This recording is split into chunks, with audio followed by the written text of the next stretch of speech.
Yeah, man, you're dedicated to the tiny payments economy when you're giving up your Friday night to come talk to me, you know. That's right. This is what you, when you get to a certain age, this is a party, you know what I mean? Nicky New, great to have you. We've been doing this series. Well, I've been doing this series, but I've talked to several other people as well on tiny payments because I get so excited about micro and nano payments and just the, spinning through the future possibilities of what could happen. But there's some stuff already happening right now as well. And in your case, you kind of have like like a chip on the shoulder, like hey man, I'm going to bootstrap this thing. I'm going to make a company that's profitable. It's not just a future pipe dream. It's a business model that works right now today and makes money and utilizes some of these technologies. So how do you want to introduce yourself to people who are unfamiliar with you? Give us a little background, what you're all about, what you're working on. Yeah, thank you. First of all, Isaac, thanks for having us on. It's a pleasure to be here. Been really looking forward to it. Love the show, etc., etc. So thanks everyone. My name's Nick, Bitcoin entrepreneur. My background is just got into Bitcoin a few years ago. My Bitcoin background, mainly we're focusing on here, right? Got into Bitcoin a few years ago, guys, and just been looking for a way to do business on it, as you said. And that's led to a business called Genuine Retweets, which we run today, which uses those micro payments that we speak about. And that's pretty much it, really. We'll get into the nitty gritty on Genuine Retweets. I know you and I did a video in the past, but it was only on the platform Streamanity, which seems to have been taken over by like not safe for work content for some reason. But so maybe we can repeat just a little bit of the background that we got into, because you have a really interesting story. Like, if I remember correctly, you came out of college and you were doing some kind of entrepreneurial thing. You were kind of running some business. But you have spent most of your career as a dance instructor and a professional dancer. How does that lead to Bitcoin? Yeah, man. I mean, I just, do you know what, Isaac? As much as I love doing all the dancing and stuff, you really hit the nail on the head. Like, it's taxing on the body, number one. And number two, it's more something that you're doing for enjoyment. So for that whole period of my life, it went very, very quickly because it was such a laugh. But then 16 years goes by and you suddenly think, I need to start growing up. Like, I need to start, you know what I mean? I need to start like actually thinking about money and a house and all the things that people my sort of age already have, right? So when the coronavirus came, I spoke to my mum and I just told her straight. I said, Mum, I'm worried, like I'm sort of trapped in this dancing thing and I don't know what to do. I don't know how to change careers because I just didn't know, man, because I've been doing it for so long, I don't know how to change careers, what to do. And then I spoke to my mum and I said, look, I'm really getting into this Bitcoin now and I'm working with this guy and, we're starting to get good. We're going to go for this business and it could fail. I said to my mum and I said, look, I'm going to have to sacrifice my body for the interim, because in the old job, you have to stay on top of it. You have to diet, you have to stretch, and you have to do all your stretching. You have to, right? You cannot put on weight. Okay, all right. Hold on a second though, because I see you tweeting about, doing a workout. What is your version of letting yourself go? You just have like an 8-pack instead of a 10-pack, or what? Just like when I was really committed to the job, because I was working with families and stuff. Yeah, so I just wanted to do the best for the mums and dads, really. I just really liked them. So I just wanted to give them the absolute best of everything, which meant like this classes had to be the top standard. And in order for that to take place, it meant doing extra, like you have to do stuff every day. You have to go to the gym every day. And on the days that you're going to the gym to not do either leg weights or plyometrics or core work and stuff like that, you have to get in the studio and actually practice the stuff, and that was full on. But I didn't realize it was full on. Like we spoke sort of last time, until the coronavirus, I didn't even realize. But so, I do still train now. I was 3 or 4 times a week at least, and I still do my stretching, but it's not, you got to put on top of that, say, 5 or 6 hours worth of classes with people of an age group where, if you, again, remember, you don't turn up, it's mum, dad, this guy is whack, take me out of here. So it's the difference between like really healthy guy level of working out to professional athlete level of working out. Yeah. Something like that. So what were you, if I remember, you were interested in Bitcoin and you started working on, I think it was a different product first, wasn't it? Before tell us about that. What did you start working on? It was called Bsv Testers, Isaac. And that was a business designed to really sort of help the entrepreneurs in the Bitcoin space by giving micro payments and larger payments out for people that were prepared to test their products. So any business could go on there and post a job saying things like, please, can you go to this page? Or we've got a new feature. We've changed something on our website. Can you go and test it? And was really designed to help these businesses get their apps and products like tight just before release. So very similar to Genuine Retweets in concept, in the fact that it's a task marketplace for kind of micro tasks, but in this case, it was like app testing and quality control for software. What happened to that? It just wasn't really supported, generally by the most of the apps get released without sort of testing, because I think it's kind of a bootstrapped economy that we operate in. So they didn't really have the $200 to actually come and do a bit of testing or whatever. The other thing that went wrong was we were actually charging, when we started doing stuff in the real world, when we couldn't get any money here, we put PayPal on, went to the real world and got some clients there. They couldn't believe how cheap we were. So they got put off. They were like, it's too cheap. Let me back you up for a second. So you began by saying any company that wanted to, get people to test their app, they would have to pay in Bitcoin SV. Yeah. And then the app testers, obviously they're getting paid out in Bitcoin SV because they can do the micro payments. So that's the whole thing. Mm-hmm. But the number of people who are BSV holder businesses that have BSV or want to pay in BSV is just too small of a market. They're mostly bootstrapped. But when you said you can pay in PayPal, and then the testers are getting paid out in BSV, you got some clients who didn't care at all about what technology They didn't even know. And we could have carried that business on, but like I said, we know what to do with that business and we might still revive it because I know exactly what to do with it. And I'll just simply double the prices. And I think everyone will come swarming because it was just too cheap. Yeah. So to operate in the real world, it would probably do really well. It's just that the profits, the Genuine Retweets is a better proposition from all angles. So we've decided to focus on that business, but I imagine strongly we will go back to Bsv App Testers, perhaps rebrand it, and we'll keep the PayPal and paying out in BSV because it did work. Isaac, it worked really well. There was some jobs on there with $25 for half an hour's work.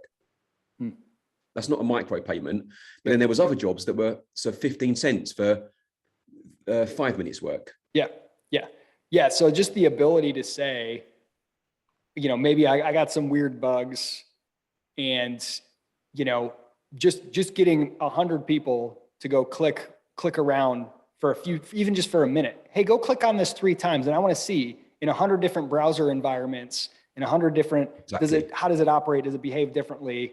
Yeah. And those people, a few clicks, maybe they earn a few cents, right? Or maybe it's more, but there's just something, it's really interesting because I didn't even think of Genuine Retweets as kind of a micro task marketplace until we started talking here. But I have thought for a number of years about this kind of micro task idea and using tiny payments. Many years ago, I launched a little alpha, like a little experiment. There wasn't any code involved. I was just using a bunch of existing tools cobbled together as like a test. But interesting. Something I called Audio That. And the basic idea was, hey, a lot of times there's articles I want to read, but I'm too busy and I'm already looking at my screen all day for work.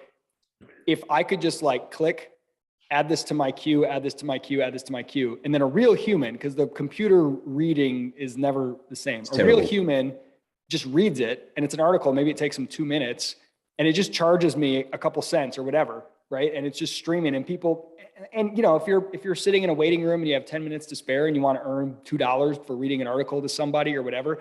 So there's this idea of like a marketplace for I like that. translating text into audio. Anyway, I never went anywhere with it for various reasons, but I had these ideas of like, oh, well, maybe a great micropayments thing would be like TaskRabbit, but for micro tasks where everything is like $1 or less. But that's so sort of big and broad. I love the idea of just a really, really narrow one. This is just app testing. That's it. Or one even specific type of app testing. Or in the case of Genuine Retweets, it's one very narrowly defined task rather than just sort of this open marketplace where you're just hoping anybody will post any kind of job, right? That's just a really tough thing to bootstrap. So picking that niche is, it makes sense. So the app testing, you were kind of like, okay, there's something here. When did you get the idea for Genuine Retweets and make the pivot to that? Yeah, I work for TDXP to this day, and I'm like the pump guy for TDXP. So which is an exchange, which is like a trading platform where you can trade tiny amounts. You can do, yeah. Sorry, guys. Yeah, TDXP.app is I suppose you would say a contract for difference trading app. So as Isaac used to just, you can trade from a cent. It's a really good platform, but I'm like the kind of do the marketing and pumping out and do a lot of the talking there.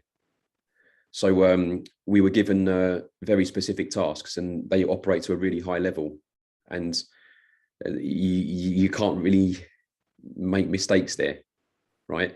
I don't want to make Armin sound bad because he's not. I love the guy, but when we're working, it is serious, very, very serious, right?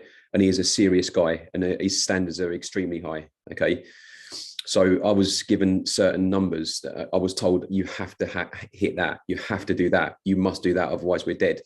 And there was something like you're responsible for. There was 3 pillars to this business, Nick, and you're responsible for this one pillar. I was saying this to Brittany the other day, and he said, if any of these pillars dies, it's over. We're finished as a business, right? And with that pressure comes, you start looking for like, you look fine, man. You look fine. I'm not. I had to take my hat off regularly and just like scratch my head and whatever. I'm not. I'm not worried about how. That's all right, man. No. So he put sorry, Isaac. I mean, he put a lot. He's high standards. When you work for TDXP, very high standards. You don't make mistakes. And it's like in my particular role at the start, it was a case of you're responsible for this pillar, and this has to happen, and this has to happen. And these were some quite good targets that we had to hit. And one of those targets was social media numbers. But then we also have to have a quality of social media, right? So we tried things to get those social media numbers. And one of those things was giveaways. And then it ruined the quality a bit because a lot of those giveaway people proceeded to continue to ask for money on random posts of, hi, how are we today? So that made us look bad. So we were looking for a solution to that, obviously, because I didn't want my pillar to fail. And I thought about Telegram, and I remember thinking a lot of these guys use Telegram. If I can get everyone to Telegram, then I can compensate them there for doing things that we require online so I can hit my targets. So we did that, and the team were really happy with that when I explained the plans to them. My bosses, basically, yeah. And we executed that plan. And Isaac, the robots found us again, right? The robots found us again, yeah? So now you've got a load of robots begging in Telegram as well, begging from nowhere, right? So I was racking my brains and I couldn't think of a solution. And I've been working with Ben on the app test. I said, Ben, this is a situation, right? I need this to happen because I've got to hit that number. And if I don't, there's going to be trouble. But I think I've got the solution. And I think the solution is this. But I need this to happen. I've tried this. And I explained everything. And I said, where do you need the numbers, Nick? I need them on Twitter. Like, that's where it's at. It's crypto Twitter. We need them there. We need them there. And we need them immediately, you know? You know what, Nick, he says, and he started explaining his side. And then within 10 minutes, there was a conclusion of, well, so what you're saying there is if we lock the account, then we can still do that. And that stops the robots that have been stopping us on Telegram and the original way that we tried to do it with the giveaways. And he was like, well, yeah. And then within 5 minutes of that, we said, well, can anyone else use this? You know, can anyone else use this then? Will this benefit anyone else to get out there on Twitter? Yes, Nick, it could. And then we had a nice conversation about everything. And then Armin was delighted, obviously, because our numbers started going in the direction that we required and everything. So it worked from that aspect. And then from then on, we used it with other businesses, Gravity and Bitcoin Association, like, you know, quite a few of them now. And it's done really well for everybody. So let's break down for people how exactly it works. So I love the story. That's the sort of classic entrepreneurial progression. Like, I have a problem I need to solve. None of the existing ways are solving it quite right. But if only I could do this. And it's like, wait a minute, maybe I just build that solution. But so you're trying to get more users to come on your new app, to come on TDXP. And obviously in the crypto world, Twitter and Telegram, really, really important. So you're basically going and saying, hey, people who are, you know, any kind of referral program or loyalty program, or where you're trying to get current users or fans to share it, and they get some kind of, you know, reward for that. So you're like, hey, we'll send you some BSV or whatever. We'll do some giveaways. You were getting bots. You were getting all that kind of normal stuff. What was what did you build with Genuine Retweets, whether it's technology or if it's just a process involving humans to eliminate that? How did going through Genuine Retweets solve the problem versus tweeting out from the account, hey, if you retweet this, we'll, you know, whatever. Well, first of all, you've pulled your own pants down by doing that. You've begged people, haven't you? Oh, do us a favor, everyone retweet this. Or you use an influencer and everyone will say, well, hey, I'm the influencer. Guess what I've been paid to do? Well, in our service, no, you keep your dignity. You keep your pants pulled up because nobody knows. Your numbers just go in the right direction with the right people. And it's a very private affair when you make that happen as a business, and it won't compensate how you look online in today's modern environment, because everyone knows the tricks. Everyone knows when an influencer's done something. It's so obvious. It's so, hey guys, have you tried this cardigan? Oh, you're suddenly talking about cardigans, are we? You know. So with Genuine Retweets, you keep your dignity as a business. Now that's what we were looking for with TDXP. We want to, you know, they have had strong words from the start about how we appear online. You know, we can have the odd joke and stuff, but we don't necessarily want a load of, like you say, spam and all that around us. Yep. But that's so Genuine Retweets. So people, you know, I want my tweet promoted, or I want it to get more engagement. So I go on Genuine Retweets and I say, here's the link to the tweet. And I put in $50 or $25, and that gets me like 50 engagements or something like that. No, and not necessarily, no, because you use a slider, right? Yep. And there's a slider for likes, there's a slider for comments, and there's a slider for retweets. And all of those sliders operate independently of each other. So my favorite at the moment is 50 likes or whatever. I just like my 50 likes, you know. Yep. I don't always go for the retweets, or I don't always go for the comments. But this morning, bless you, man. Well saved as well. Well saved. You see the reactions there. You pressed the button and everything. That was really good, man. I muted the mic just in time for that. That was brilliant. I thought it was a magic trick. Because like he's sneezing. Oh, that's why we. So how does it differ from like a bot farm, or, you know, the idea where it's like, oh, I'm going to go pay, and there's some kid in a warehouse in China who's got like 100 cell phones, and he's just going through and you can spot this often when you look at certain. It's terrible. It's terrible. Yeah. Yeah. It's terrible. People use them, and I've seen people use them all over the internet, Isaac, and it's a shame, you know, but that's a cheap option to get what was popular 10, 15 years ago, which was numbers. Yep. What we provide is quality. We provide businesses with the right people, the best people to share their stuff, because every single person who is allowed to do the promoting, A, has a choice, and B, has been vetted. So, that's the whole idea of Genuine Retweets. These are real people, real accounts. So if I want to become one of these, which I went through this process just out of curiosity, I basically click, hey, I want to promote tweets and get, you know, micro payments for doing it. Yeah. And then you, on your back end, how are you vetting those people? Yeah, so the coders are terrific. I just want to say they hate it when I big them up, Isaac. They hate it, but guys, I love you, right? You're amazing. Keep it going, right? We work to a very high standards, and I put a lot of pressure on them, and they accept that pressure every time and deliver tenfold with the back end and stuff like that. Isaac, fantastic. For someone like me who doesn't like all that rubbish stuff like computers and stuff, they've made it easy. It's all there. You guys have applied today, right? Okay, I can just put you in a category now. The category does everything because obviously Ben's very talented with databases, very talented. You know, database is immaculate. Everything goes where it's supposed to go. But for me, from a user's, you know, when I'm dealing with the users, so easy. I just put you into a category. So that category could be you're doing too many giveaways. No, thank you. You make our clients look too tacky. So you're going and reviewing the person's Twitter page. Yes, we review them. Yeah. So the first category they come into is in review. Yep. Right. And then from there we have other stuff that happens from there.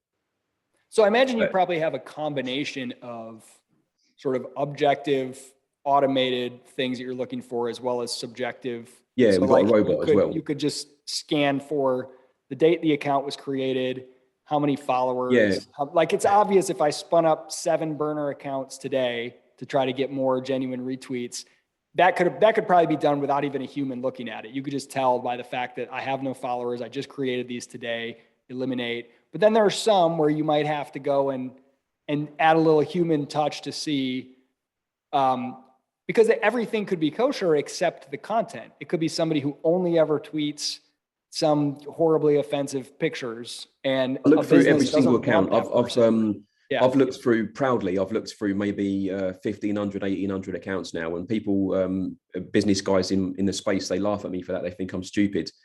Say, Nick, you've got to automate that. That's what I owe to my clients. I want the best for my clients, and I shall make sure they get the best. And I shall do that with my own eyes, because I know what they need. They want the best people to do the stuff, and that's what they shall have.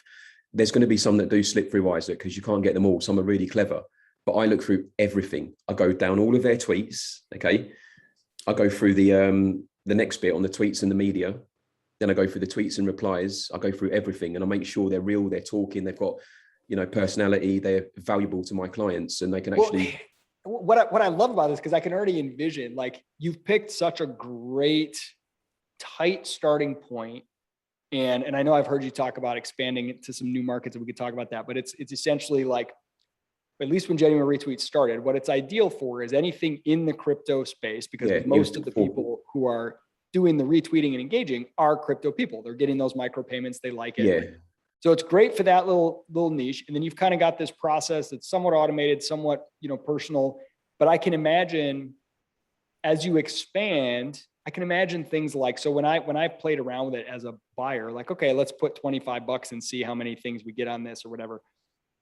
Sometimes people will comment and I'll be like, okay, their comment has no connection to the original post, but because they needed to comment for Genuine Retweets, and I haven't seen this much, but what I could envision is something where there's like a reporting where I could be like, okay, I'm going to rank the value of this guy's comment. And then you start to get, like you get with Uber, right? Yeah, or Airbnb. So you can be like, hey, this commenter, people usually don't like it when he comments, right?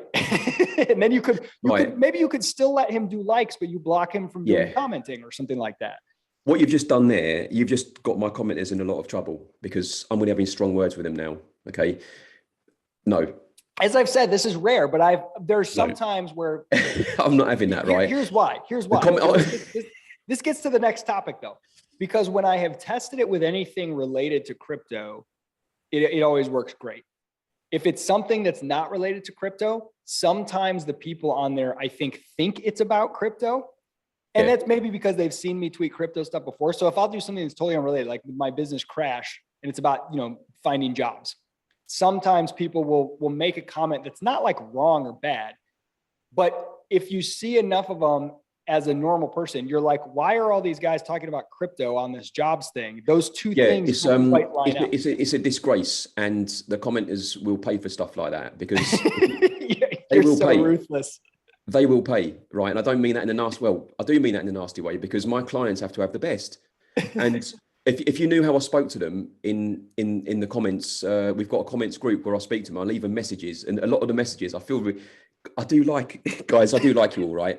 But there's a lot of finger wagging. It's like a proper sometimes I've really gone to town on them because it has to be the best, right? Well, how do you overcome that problem of? It's the last one. I'll tell you about the last one. The last one, right? Now I've got 2 spies, right? I've employed 2 spies who do it on quiet now, and those 2 spies happen to be very articulate people that understand things like what you just said, but they also understand how important it is to me to get the quality higher so we can start commanding better business in many different areas just by the sheer quality. And I don't think the commenters understand that at the moment. They think short term, X amount or whatever, but if they think long term and quality, they could even get to the position where they're going around to different companies and saying, well, I am a commenter for these guys, right? I'll also become a commenter for your business. If you pay me $50 a month, I'll do 6 a month. How many businesses do you need now before you're making half decent living now, right? So I'm thinking long term like that for them, but also quality for the clients. So we've got 2 spies now, and the last bollocking, what we would call it in England, the bollocking, is where you have a bit of a finger wagging at people. The last bollocking was I sent a screen print of someone pretty much wishing someone good luck as one of the comments. And I sent the screen print, and I think my only words were, the next person to do this will be sacked immediately. Thank you. Have a great day.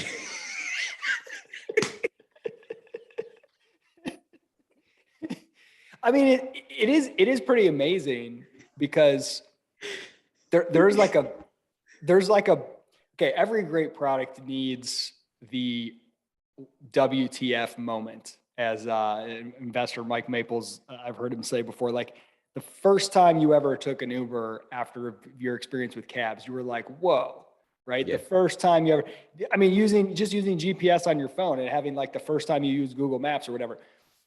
With Genuine Retweets, it's pretty amazing. You go on and you say, here, I want some engagement on this tweet. And it's like really quick, like within minutes, you start to get, and it kind of flows through. And the engagements, again, like almost entirely, it's quality. Like people will comment on something that's relevant. And it's not, it doesn't have the feel. It basically feels like the same way a tweet feels when it just goes viral on its own. It just happened to get seen by more people that engaged with it. It's not a different type of engagement. It doesn't feel different in quality the way that like a bot farm type of thing will. It just is different in quantity. And so your ability to kind of like curate that. So anyway, I'm rambling a bit, but there's sort of two interesting things intersecting here. One is some of the stuff that I talked about with Randy from Twetch on a previous episode, the idea of like having micropayments around content. It's actually an interesting thing. It's not a dirty thing. It's not a bad thing to like, get paid to engage in content or whatever. You're doing something similar, but instead of saying you have to leave and go to a brand new platform, you're saying we're bringing some of this idea, if I want more attention for my posts, the people who engage it and give it more attention should be able to get a little bit of a cut for that. Bringing it there. And then the second thing is just the influencers. It's kind of a dirty word and we think of horrible, like cheesy people, but the idea, it's just something that exists whether we like it or not. People have influence and they have disproportionate influence. And in the digital world, you can sort of see that more visibly in more quantifiable ways. I love the idea of a micro market for micro influence, right? Like why should an influencer only be able to earn money for the fact that they can point people to different products or ideas if they have 1,000 minimum subscribers on YouTube? Why not if they have one retweet that 3 people see? Well, 3 people, I mean, every company has a customer acquisition cost per click.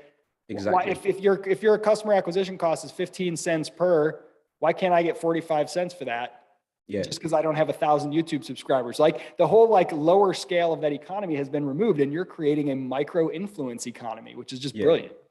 Thank you, man. It's also similar to the imagine if you're walking past the shops and there's 2 fellas talking about there's the boxing's on tonight. Oh, morning guys, how you doing? Oh, who's fighting tonight? Oh, it's so and so. Oh, what time's the fight? Oh, it's 9 o'clock. Where is it? Pay-per-view? Yeah, it's on. Oh, I think I watched that now. You get that. How valuable is that online?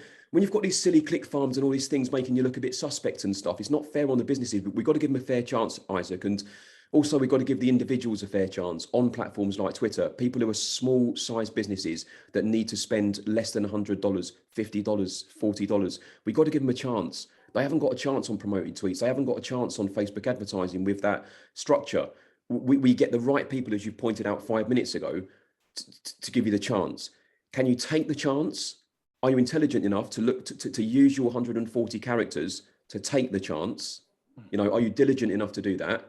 That's up to the business. We can only promise you the eyes and the chance, but the chance is there for everybody.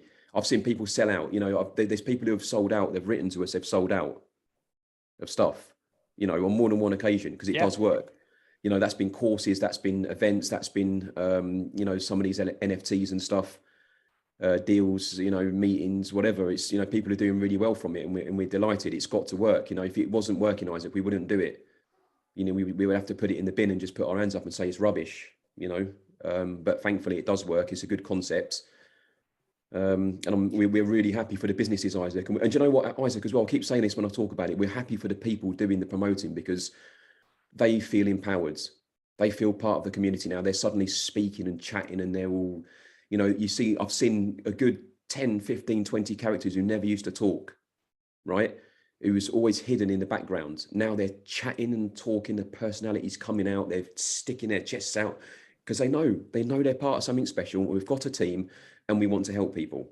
Yeah. Yeah. And I mean, it's fun. There's something just fun about, again, just getting a couple bucks, a couple cents for the things that you're already doing anyway. And it kind of, you know, it has this reward. What's really interesting here is that, because I feel like you know, over the last decade, you know, I hear people all the time say like data is the new oil. You know, everything is very driven by data. Things get more and more automated and algorithmic, and people are, information is so much of it. SEO is so crazy that, like, if you go look for a recipe, you're just like, oh, I want to, like, how to cook a chicken. You find just like a million articles that are just full of filler text for SEO reasons, instead of just giving you the recipe, right? Like, and I think everybody's fatigued. We don't want everything governed by data, where I think there's a move for a return to human trust, more networks of human trust, where we want the benefits and the scale and the speed of the digital world and the networked world and the world of software. But we want the human nodes of trust that we're more used to in the, you know, pre-digital age. And the combination here, this is where micropayments are very cool. They allow kind of this really interesting combination, because once you put a little bit of a cost on the information and the promotion, whatever, and that cost is connected to a real person, in your case, like, I'm paying a few cents for every real human individual that are in your network that you vetted, who like doing this stuff and like tweeting. It's a trusted network of real human influencers, micro influencers. And again, it kind of lets us get the best of both worlds, the world of data and the speed that it comes with, but the world of humans, you know, at the same time. Yeah, you got me thinking. I'm getting but how much would it cost on that subject? You've got me thinking. I mean, how much would it cost a business, as you said before, to acquire that anyway? So why not just approach the person and say, well, we're looking for you anyway, guys. It would have cost us $2, but this way it costs us less than $1 or whatever it may cost. You know, it's just better for the business. You know, why have a silly meeting and go around in circles? Oh, we spent this much on influencers, this much on TV advertising, this much on the trains or whatever. Just go straight to the guys and say, look, we're trying to get you anyway. We spent $15 on trying to get you. If we give you 7 of that 15, are you happy? Bugger off you lot. 7 for us, 7 for you. Let's grow. And then suddenly, as a business, what have you done to your customer? They love you. Why do they love you? Because you've given them money. You've given them money. Yeah. Kelsa Breeze. How do you think about, as you know, expanding and sort of segmenting? So I can imagine almost like sub communities where there's certain people who are really great to engage with content on crypto, but then there are other people who can engage in content on whatever, economic theory or fitness or sports. Yeah, basketball. Is there an idea to kind of create different segments and different sort of niches that you can use? Yeah. We already have. The first one's already up and running, and it's doing well. And my friends in this town love it, and they love earning the money, but they don't know what they're earning because they've never heard of Bitcoin, but they love it. And they're contacting me on the phone and stuff as well, to people who don't live in this town who I've told about it. And they're saying stuff like, "Oi, where's the jobs?" And I'm like, damn, hey, how about this?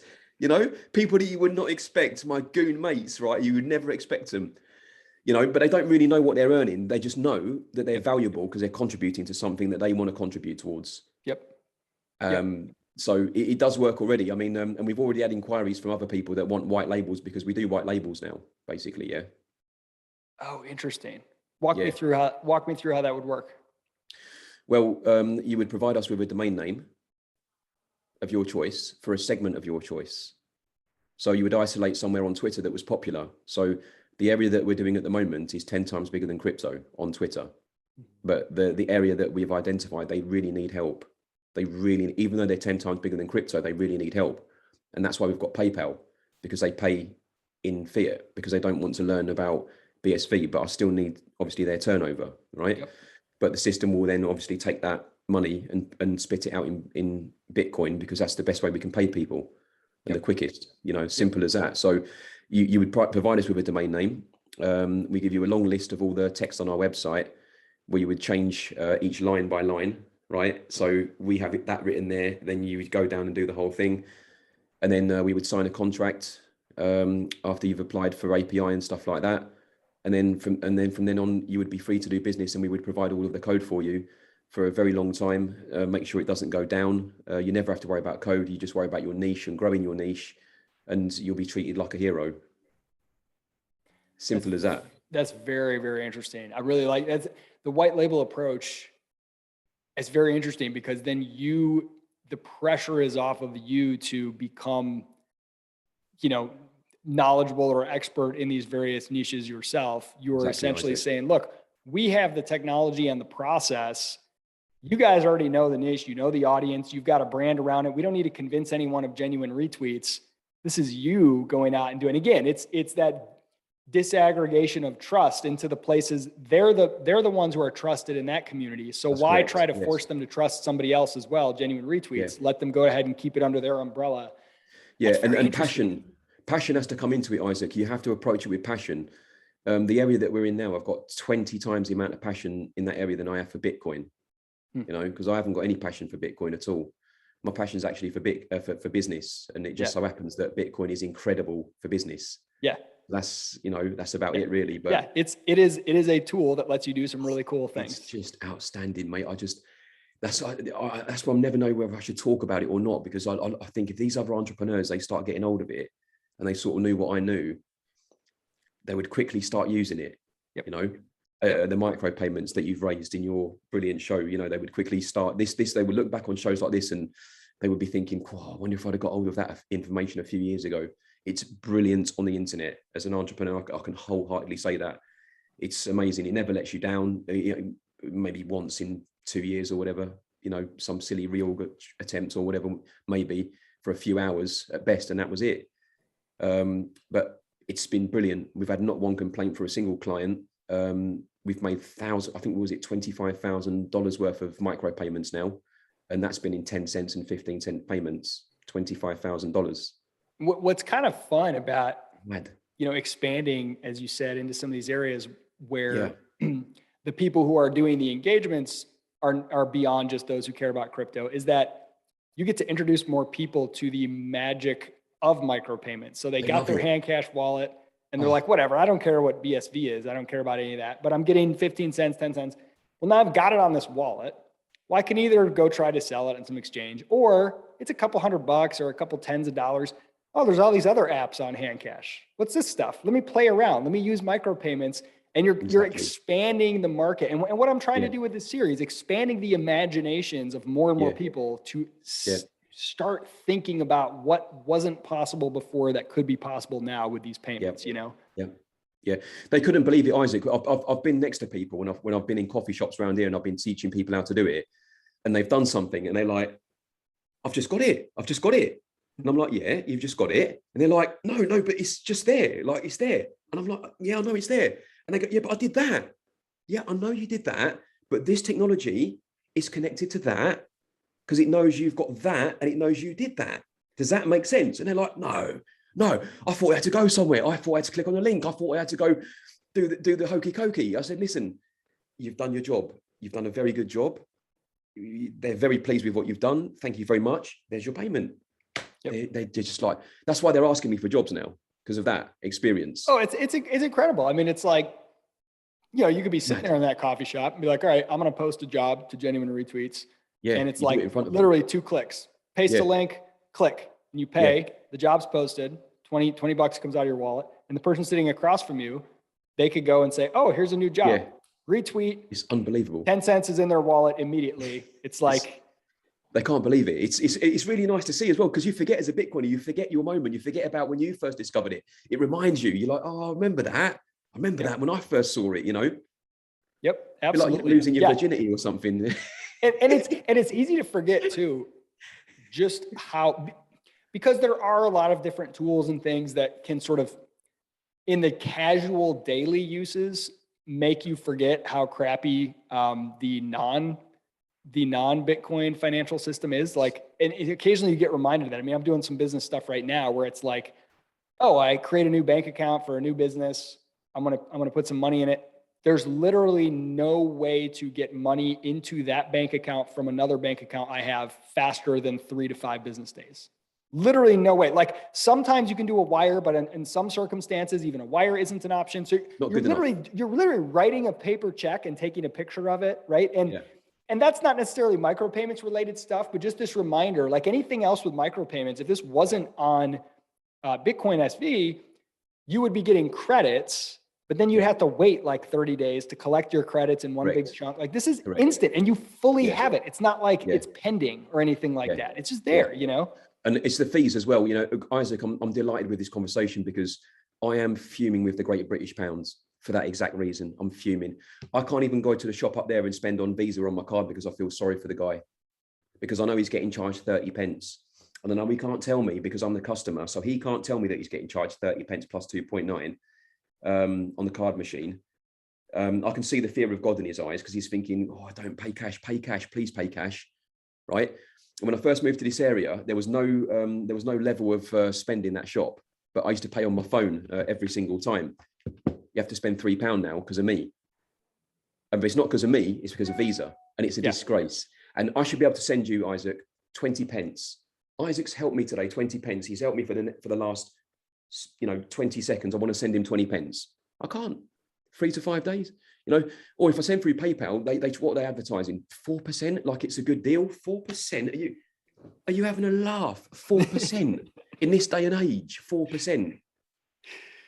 I love British idioms. Like, are you having a laugh? I mean, come on. It just every time it gets me. Why is it so funny? I don't know. Maybe it's the accent, but maybe I think of Ricky Gervais's show Extras. You ever seen that show? Yeah, he'd probably say that. Yeah, that's like his character's catchphrase or whatever. Okay, so you've talked about you're already starting to expand into kind of different niches and the white label idea. Yeah. What about different platforms? Could you expand this outside of Twitter to something like Telegram or Facebook or Instagram or any of those? Well, that depends on the APIs per platform, right? So we've looked at things like Clubhouse, we've looked at Telegram, we've looked at Instagram, and whatever API we would like to look at, really. But number one, all platforms are so different, aren't they, Isaac? Yeah. So look at the numbers on Instagram, right? We know that if you get 300 retweets on Twitter, no matter who you are, 300 retweets is bad man territory. It's like, whoa, 300 retweets, arc at you, So we know with such a small amount of people, you've got a powerful tool. On Instagram, 3,000 little bits and pieces on one person's account could be, well, you put up a funny dance video. Loads of people liked it. 25,000 people have done. So the numbers are not adjacent. You've got to, people don't give us, I don't think, sort of understand how direct we were about crypto Twitter for Genuine Retweets. It was always a test of concept specifically for crypto Twitter, Isaac. That was what we was always thinking about. And you pointed it out before, and I'm really glad you did too. But people shouldn't really think about the demand and the growth of an industry and that coming together on a social media platform before they even explore a platform in itself. So if crypto Twitter was big, if crypto Twitter was crypto Instagram, Genuine Retweets would not exist on Twitter. I can wholeheartedly tell you that now, because it would be genuine Instagram posts, or whatever you want to call it, right? So that's what I think people get their knickers in a twist a little bit, where they just assume, not you're not doing that, but a lot of people have. They just assume like, okay, so you do this model on another platform. Well, look at the numbers, look how people behave, look at the way they talk, look at the way they react. This is Twitter.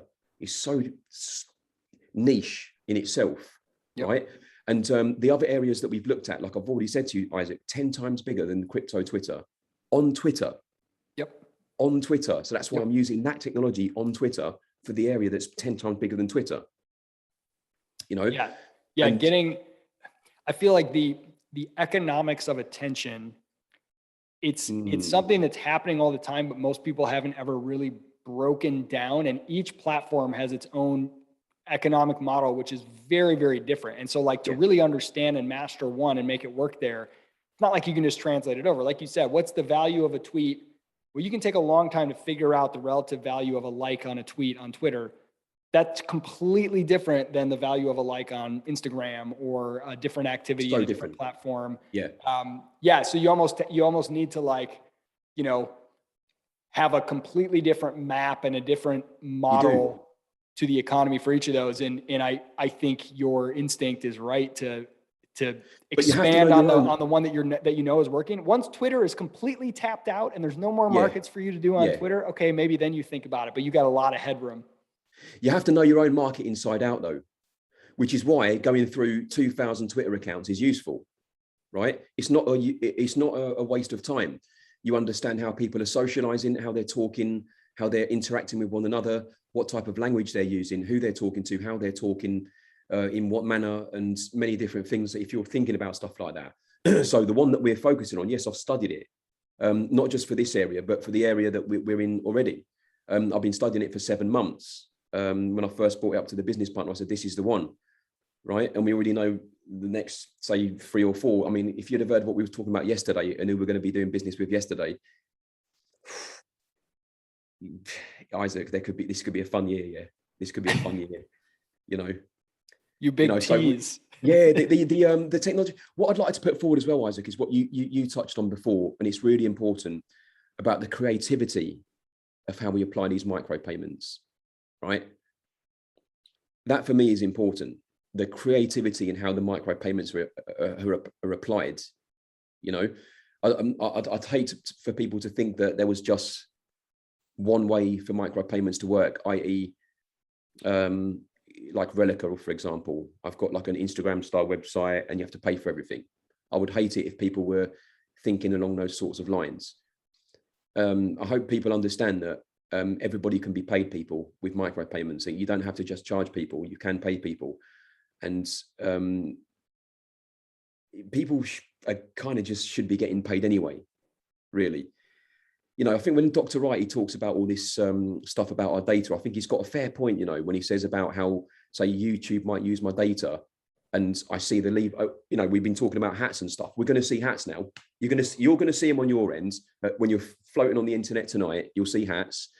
And I will see, when I'm chilling tonight and I'm watching a bit of football, I'll go on the internet, I'll see adverts for hats now, because Isaac and I have talked about hats. That's how it works. If they just say to me, I'm going to show you an advert about hats because I overheard you chatting with your mate, but I'm going to pay you $5 if you accept that advert. It's 2 minutes, Nick. Do you want to accept the advert for 2 minutes, Nick, or do you want me to piss off? Yeah, or even on the data end, like, hey, you know, can we capture your browsing data and you get paid some fraction of, you know, every time you go to a different website, if we get to catalog it. If we don't get to catalog it, you can say no and you don't get any, you know what I mean? Yeah, even that. Just take a bit of control of that data back. And I don't think people mind adverts so much. I think this is where I get a little bit sort of, I wonder if these BSV lot know what they're talking about, because and I do, I get frightened for them, because all the money in advertising, and they all want to somehow just say, well, we don't really like all those advertising guys. Well, they got all the money. I think if we just restructure how with micropayments, how things are done, we can actually help big companies. I want to have businesses, actually. People probably won't like this, but I want to be working with big companies. I want to be working with Adidas, Red Bull, McDonald's and big companies all over the world, and helping them improve their products. Yeah. By using micropayments. I mean, advertising happens, whether you like it or not. It will never go away. It takes different forms, but it's a signaling economy. It's an economy for attention. And one of the things that people often fail to appreciate, and I understand there's a lot of things that suck about some of the current ways advertising is being done, or just a lot of fatigue, but it's like it's creating value for a customer for free before they pay anything. Like, I'm trying to delight you. I'm trying to show you something that's inspiring or beautiful or entertaining. I mean, like, I would pay to watch some of those Nike commercials that are so inspiring, right? Like, but they're given away for free. And then this is part of culture. You walk past a window of a department store and they have a beautiful display at Christmas time. That's free art that I get to consume. They're giving me that in hopes that it entices me to come in. This is always going to exist in the market. And this is not a bad thing, but I love the ability to make it more granular and make it more connected to the individuals who are involved in these various exchanges of attention, you know? People should be paid to watch adverts, in my opinion, Isaac. I'm on the other end of it. I shouldn't be paying to watch that advert. I should be paid. Yeah. They know I've got 10 pairs of Jordans over there. I've got the 36s. Yeah. They know I've got the 36s, right? So if I'm a 36s man, why not pay me £3 to watch an advert on some old school freeze or something? Yeah. And I might be in a good mood. I might go, oh God, I fancy them freeze. You know, and we have forms of that, right? So you can pay for, you know, Netflix costs more than Hulu, but because it doesn't have ads, for example, right? And there's some of this, but I think the beauty with micropayments is that it lets this get way more granular, and you get to play around with a lot of. Okay, so give me. Let's leave people with, because I'm all about opening people's imagination on playing around with this stuff. You're not a technical guy, but you're an entrepreneurial guy. What advice would you give to someone who is maybe a little entrepreneurial? They're a little curious about the possibilities of micropayments. What would you tell them about getting started, starting to tinker, starting to build a business? Just stay away from all these nerds, guys, right? Stay away from Daniel Krowitz, stay away from Ryan X. Charles. Whatever you do, don't listen to a word those guys say, because they're going to bamboozle you. There's good guys, right? And they know what they're on about. But if you're an entrepreneur like me, and you're not into all this geeky shit, and you're just interested in the business end of things, you've got to ignore all these people that are talking this weird stuff and listen to people like Isaac Morehouse who talk in English. Listen to people like TK Coleman who talk in English. Listen to people like Dr. Craig Wright who will actually talk in English. Just try and find the people, because entrepreneurs, I'm sorry, but you'll get put off by these geeks. And that's not against these guys, because they're talented, brilliant individuals that sound like I'm sort of slating there, but I'm not. I'm just saying it's, even when I was at the start of Bitcoin, you get caught up. You're not interested in necessarily in the whole debate of BTC and whatever. You're just thinking, where can I start a business? Where can I start a business? How can I? And I ended up starting that silly show. So what I don't want for the entrepreneurs is for them to have to go and start a show for the sake of having to learn stuff that no one will put in English. Because it's a horrible journey that took me 12 months maybe just to get English. So that's just one bit. I'm kind of half joking when I'm saying that, but I'm being real as well. No, I feel you, because I think it can be easy, and that's kind of what I'm hoping to help do with these videos. It can be easy to be like, oh, crypto, anything related to crypto, it's all about technical stuff. So I got to go learn what a shelling point is and understand a proof of work and a difficulty adjust. Exactly. And there's a reason. I think one of the reasons that micropayment capability has been around for 12 years now, since the advent of Bitcoin, and hardly anything's been built on it, is because the people who have been attracted to Bitcoin are so technical. They're thinking about things that they're thinking about things I can do with this tech almost for its own sake, rather than what's solutions. A normal everyday problem. You had a problem. You needed more users for your app, and you knew that those users were on Twitter, and you needed more attention on Twitter. How can I solve this problem, right? And the micropayments are just a tool to do that, and focusing on what is the consumer, what does the customer want, and how can I delight the customer, and kind of getting out of the weeds. I think it's hugely important. There was the other day, Isaac, we win competitions using Genuine Retweets, right? So we do searches on stuff like most likes wins, yeah? And then we go on there and then we just stick 50 likes on and then just put our wallet thing, So you can be creative in how you use the tools. You can be creative in how you use micropayments. If you've got business ideas, you can be very creative in how you pay people to do stuff. And I don't think at the moment that culture is being driven, because there's, like I say, there's a culture of this is the way that it has to be done. That's not our way. Our way is we want businesses to grow, and we have to do that on a good profit margin in an industry that works with people that are worthy of that money. Not how little can we charge? How much shrapnel can we piss around with? No, it's proper business. You know, there's margins on the units and stuff like that. So again, I'd say the other thing, Isaac, is the entrepreneur's got to look at profit margins and forget about all this. I'll charge 4 cents for everything and hope and pray that 10 million people come. They won't come. You know, got to be real, man. How can you improve the real world? Like you just said, right? How can you improve the real world with the technology? It's really basic. I mean, what can micropayments do in the real world that they, you know, these lot, when I'm competing with them now, they use the pound. You're going to compete with me, are you? So you're going to use the pound and you're going to compete with me, and I use Bitcoin. Don't even, do I have to turn up? Seriously, do I have to turn up? Yeah. No. You find those areas where you have a 10x better experience for that particular part, right? Those payouts, they can't compete with that. How can I pay people for genuine retweets, Isaac? Sorry to interrupt slightly there, but say if I wanted to do this business in pounds, how do I pay someone we've got people who work for us in Greece? How do I pay this Greek guy in pounds? 15 cents. Because we've discussed it already. It's a shambles. You can't. It's a disgrace. Bitcoin, all of a sudden you're free. He's in Greece. He needs 15 pence. He's in Venezuela. She's over there in Spain. They need paying over there. Everybody needs pay. Bang, off go the micro payments. Yeah, I can't even imagine. I mean, you're talking about hundreds, thousands of people that you're doing payments, of very small amounts, and you're doing them very rapidly.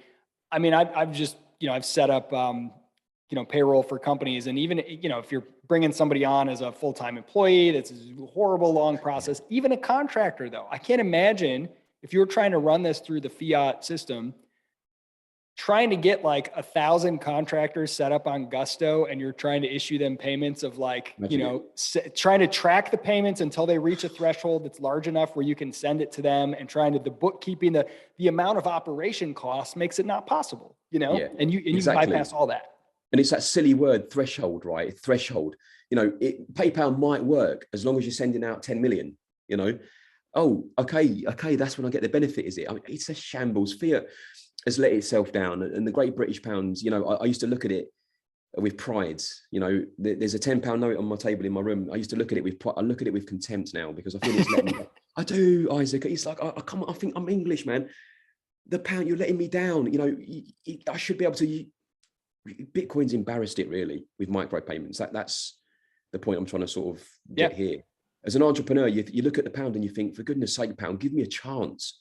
Like, give me a chance as an entrepreneur. It won't. But Bitcoin gives you a very, very significant chance, in my opinion, with its micropayment capabilities in today's internet. It's fantastic. It's a dream come true almost, I'd say, Isaac. It really is. I mean,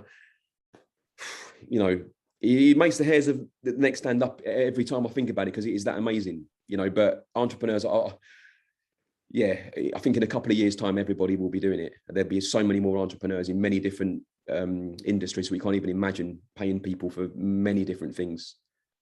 Man, I'm totally with you. I was going to say to our audience out there, find someone who loves you the way that Nick loves micropayments. I'm just watching him get inspired over here.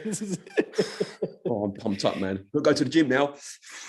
Dude, I'm telling you though, that's how I feel too. And I always look around like, am I crazy? Am I the only one that thinks this is just the coolest thing ever? It's amazing. Yeah, it's amazing. Well, the great thing about this episode is I know it's going to go crazy on Twitter, because I'm going to go to Genuine Retweets and I'm going to put out a little job and, see what your community does with it.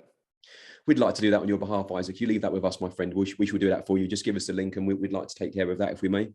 You are too kind, my man. Hey, this was great. Go check out Genuine Retweets, and you can follow Nick on Twitter. What's your Twitter handle? At Nicky New Bitcoin. Awesome. Yeah, he's always fun. He's always mixing it up on there. So great to chat with you, man. Thank you, Isaac. You're a gentleman. Thank you so much.